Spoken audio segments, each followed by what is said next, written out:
শীত উপলক্ষে আজকে আপনাদের সাথে চিতই পিঠা রেসিপি শেয়ার করছি। ডিম চিতই পিঠা, যারা জাল চিতই পিঠা পছন্দ করেন তাদের জন্য আজকের রেসিপিটি একদম পারফেক্ট। আশা করছি আপনাদের খুবই ভালো লাগবে, নতুন পুরাতন সবার। আসসালামু আলাইকুম প্রিয় দর্শক, আজকের আয়োজনে স্বাগতম জানাচ্ছি। আজকে খুব মজাদার চিতই পিঠা নিয়ে চলে আসলাম।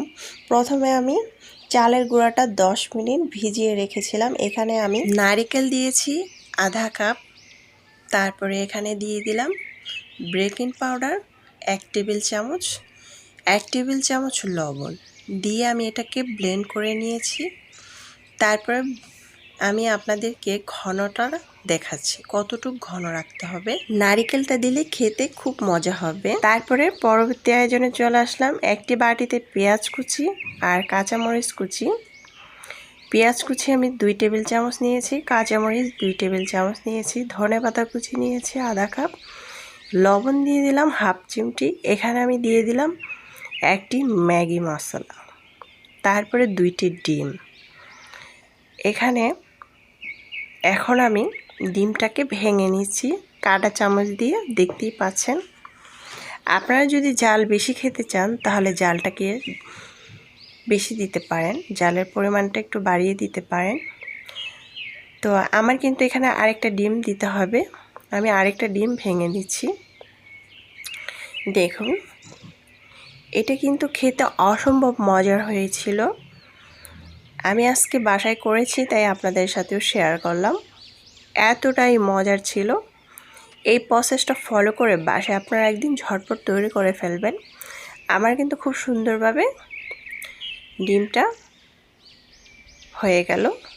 এখন আমি পরবর্তী আয়োজনে চলে আসছি। দেখুন, প্রথমে চুলায় একটি কড়াই বসিয়েছি। এরকম চুলার আঁচটাকে বাড়িয়ে আমি 1 কাপ দিয়ে দিলাম, দিয়ে আমি ডিমটাকে ওপরে এবারে দিয়ে এভাবে ঢাকনা দিয়ে ঢেকে চুলার আঁচটাকে মিডিয়াম সাইজ করে এটাকে রেখে দিয়েছিলাম প্রায় 2 থেকে 3 মিনিটের মতো।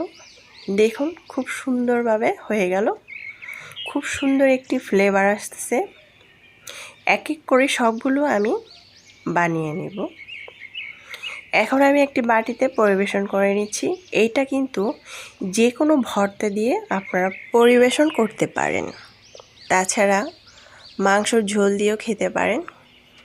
দেখুন, খুবই অসাধারণ হয়েছে। এটার ফ্লেভারে পুরো বাসা ভরে গিয়েছে, এতটাই মজার হয়েছিল। আশা করছি আমার আজকের রেসিপিটি আপনাদের খুবই ভালো লেগেছে, বিশেষ করে নতুন রাঁধুনিদের। আপনারা বাসায় এই প্রসেসটা ফলো করে একদিন ঝটপট তৈরি করে ফেলবেন, খেয়ে বলবেন কেমন হয়েছে। আমি খেতে খেতে চলে যাচ্ছি। আপনারা বেশি বেশি ভালো থাকবেন। আল্লাহ হাফেজ।